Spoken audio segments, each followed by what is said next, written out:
Welcome to Lakshmi அம்மா kitchen. இன்றைக்கி நம்ம பார்க்க போகிற ரெசிபி என்னென்னு பார்த்தீங்கன்னா, சக்கரவள்ளி கிழங்கு தோல் சீவி எடுத்து வச்சுருக்குங்க. சக்கரவள்ளி கிழங்கு வடை தான் செய்ய போகிறோங்க. இதை இந்த மாதிரி பாதி சீவி வச்சுருக்கேன். ஒரு 300 கிராமு இந்த மாதிரி நீங்களும் சீவிக்கிங்க. சீவிட்டு இதை நம்ம கடாயில் போட்டு ஈரப்பதம் இல்லாமல் கொஞ்சம் நம்ம ட்ரையாக வறுத்துக்க போகிறோங்க. ஒரு 300 கிராம் சக்கரவள்ளி கிழங்கு.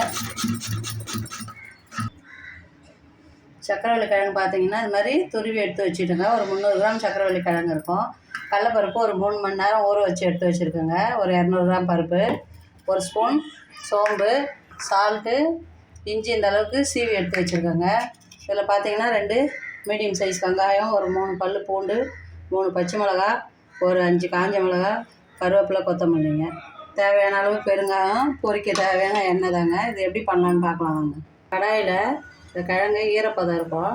இப்போ லைட்டாக ஃப்ரை பண்ணி எடுத்துக்கலாங்க. அந்த கிழங்கை போட்டு ஒரு 5 நிமிஷம் போட்டு ஃப்ரை பண்ணி எடுத்து ஆறின பிறகு பருப்பெல்லாம் அரைச்சி போட்டு நம்ம வடை தட்டி போட்டுடலாங்க. கொஞ்சம் நேரம் ஃப்ரை பண்ணணுங்க. அதை சும்மா ஒரு கொஞ்ச நேரம் தாங்க, ஒரு 5 நிமிஷம் தான்.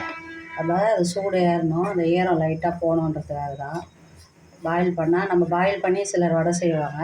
பச்சை கிழங்கு இது மாதிரி பாயில் பண்ணி வடை செய்கிறோம். ஒரு 5 நிமிஷம் வதங்கினா போதுங்க. 5 நிமிஷம் கழிச்சு பார்க்கலாங்க. ஒரு 5 நிமிஷம் இதுலேயே நம்ம வதக்கி எடுத்துடலாங்க. அந்த ஈரப்பதெல்லாம் போயிடும். இதுலேயே 5 நிமிஷத்தில் இந்த கிழங்கும் வெந்துடுங்க. பாதி பாருங்கள் எப்படி புட்டு மாதிரி எல்லாம் அழகாக வந்துருக்கு பாருங்கள். ஒரு 5 நிமிஷம் நீங்கள் இது மாதிரி போட்டு வதக்கி எடுத்தால் போதுங்க. அதுக்கப்புறம் இதை எடுத்து ஆற வச்சிடலாங்க. கிழங்கு பாதி வந்துருக்கு பாருங்கள். நல்லா சூப்பராக ஈரம் இல்லாமல் இருக்கா. ஏன்னா நம்ம பருப்பு அரைச்சி போட்டு செய்ய போகிறோம். அதனால் அது மாதிரி போட்டு நம்ம குக் பண்ணி எடுத்துக்கலாங்க. 200 கிராம் கடலப்பருப்பு 3 மணி நேரம் ஊற வச்சுருக்கோங்க. அந்த சக்கரவள்ளி கிழங்கு 300 கிராம், இதில் ஒரு பிடி பருப்பு நம்ம இது மாதிரி எடுத்து வச்சிடலாங்க. இதை போட்டு நம்ம நைஸாக அரைச்சிக்க போகிறோம் வடைக்கு. இது கூட இந்த காஞ்ச மிளகாய் போட்டு அரைச்சிடலாங்க. இந்த பூண்டையும் தோலோடு அந்த 3 பூண்டும் போட்டு அரைச்சிடலாம். காட்டுறேங்க அரைச்சிட்டு. இந்த அளவுக்கு மசிச்சு எடுத்துகிட்டு பாருங்கள் நைஸாக. இதில் போட்டுடலாங்க. கிழங்குல எடுத்து வச்சுருக்க முழு கடலப்பருப்பு இதில் போட்டுடலாங்க. முழுசாக பருப்பு வடையில் நல்லா மொறுமொறுன்னு வரும். அதுக்கு தாங்க.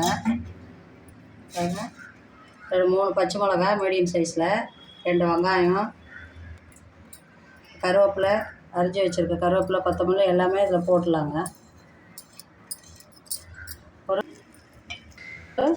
ஒரு ஸ்பூன் அளவுக்கு சோம்பு, திருவி வச்சுருக்க இந்த இஞ்சியும் இதில் போட்டுடலாங்க.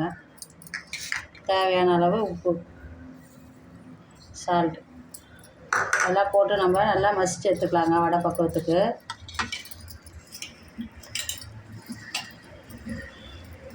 கிழங்காய் கூட எல்லாம் ஒன்றா மசியணுங்க. நல்லா எல்லாமே ஒன்றா மிக்ஸ் ஆகிற அளவுக்கு நல்லா மசிச்சு எடுத்துக்கலாங்க. தேவையான அளவு பெருங்காயம் போட்டுக்கலாங்க. இதில் ஒரு ஸ்பூன் அளவுக்கு. எல்லாம் ஒன்றா நல்லா மிக்ஸ் பண்ணியாச்சுங்க.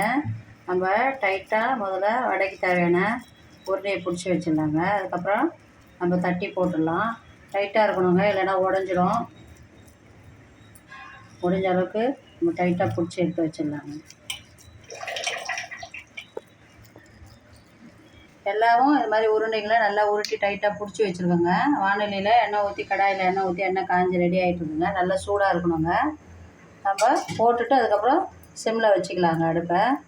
கையை ஈரம் பண்ணிக்கிட்டு இந்த மாதிரி நம்ம அப்படி ஒரு அமுக்கி போட்டுடணுங்க. ஏன்னா இது உடஞ்சிடும். ரொம்ப மெலிசாக தட்ட முடியாதுங்க. ஒரு 6-7 வடை இது மாதிரி போட்டு எடுத்துடலாங்க. இது ஈவினிங் டைமில் பசங்களுக்கு ஸ்கூல்லேருந்து வரும்போது செஞ்சு கொடுக்கலாங்க. ரொம்ப முக்கியமான ரெசிபிங்க இது. சக்கரவள்ளி கிழங்குல இப்போது எல்லாம் கொடுக்கணுன்னு சொல்லியிருக்காங்க குழந்தைங்களுக்கு. அதனால் நீங்களும் ட்ரை பண்ணி பாருங்கள். கடலப்பருப்பு வச்சு அந்த வடை பண்ணியிருக்கேன்.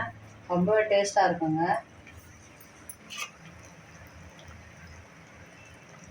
உடனே நான் சிம்மில் வச்சுட்டேங்க அடுப்பை கொஞ்சம். ஏன்னா டக்குன்னு கறிக்கிடும். நல்லா காஞ்ச உடனே போட்டு சிம்மில் வச்சுட்டேன். கொஞ்சம் அடுப்பு சிம்மில் வச்சு நம்ம ஃப்ரை பண்ணி எடுத்துக்கலாங்க. முட்டையெல்லாம் வெந்துட்டுருக்கு பாருங்கள். ரொம்ப நேரம் போட்டு கிண்டிக்கிட்டே இருக்க வேணாம், உடஞ்சிரும் பாருங்கள். நம்ம இந்த ஸ்டேஜில் திருப்பி விட்டுடலாம்.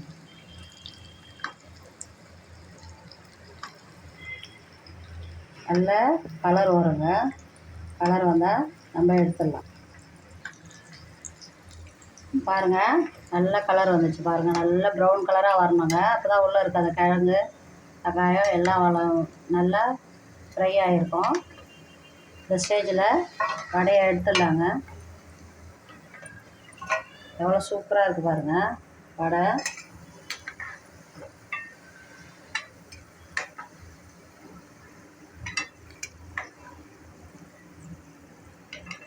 வச்ச இருக்கிற வடையும் இது மாதிரி நம்ம தட்டி போட்டுடலாங்க. கையை ஈரம் பண்ணிக்கிட்டு பிடிச்சி வச்சுருக்க அந்த உருண்டையை நல்லா ஒரு ப்ரெஷ் பண்ணி அப்படி போட்டுருங்க. அவ்வளோதாங்க. ரெண்டாவது போட்ட வடையும் பாருங்கள், சூப்பராக கலர் வந்து ஃப்ரை ஆகிருக்கு பாருங்கள். இந்த மாதிரி நீங்கள் நல்லா உருண்டையை அழுத்தமாக பிடிச்சி அப்படியே ஒரு ப்ரெஷ் பண்ணி போட்டு எடுங்க. இல்லைன்னா உதிர்ந்து வந்துடும். அப்படி இல்லைன்னா நீங்கள் இன்னும் கொஞ்சம் பருப்பு அதிகமாக சேர்க்கணுன்னாலும் சேர்த்துக்கலாங்க. 300 கிராம் நான் சக்கரவள்ளி கிழங்குக்கு 200 கிராம் பருப்பு சேர்த்துருக்கேன். ரொம்ப உள்ள சாஃப்டாக இருக்கும். ஸ்வீட்னஸ்ஸு, அந்த காரம், அந்த பருப்பு எல்லாம் சேர்ந்து சாப்பிடும்போது ரொம்பவே சூப்பராக இருக்குங்க இந்த வடை. மற்றதெல்லாம் பொரிச்சிட்டு பார்க்கலாம். சூப்பரான சக்கரவள்ளி கிழங்கு வடை ரெடிங்க. நீங்களும் ட்ரை பண்ணி பாருங்கள். குழந்தைங்களுக்கு ரொம்ப பிடிக்குங்க. ஈவினிங் ஸ்நாக்ஸாக செஞ்சு கொடுங்க. பாருங்கள், மேலே நல்ல ஸ்கிரிப்பியாகவும் உள்ளே சாஃப்டாகவும் இருக்குங்க. ரொம்பவே டேஸ்ட்டாக இருக்கும் அந்த ஸ்வீட்னஸோட அந்த சக்கரவள்ளி கிழங்கு. நீங்களும் ட்ரை பண்ணி பாருங்கள். இந்த வீடியோ பிடிச்சிருந்தா லைக் பண்ணுங்கள், ஷேர் பண்ணுங்கள். லட்சுமி அம்மா கிச்சனுக்கு மறக்காமல் சப்ஸ்கிரைப் பண்ணுங்கள். தேங்க்யூ.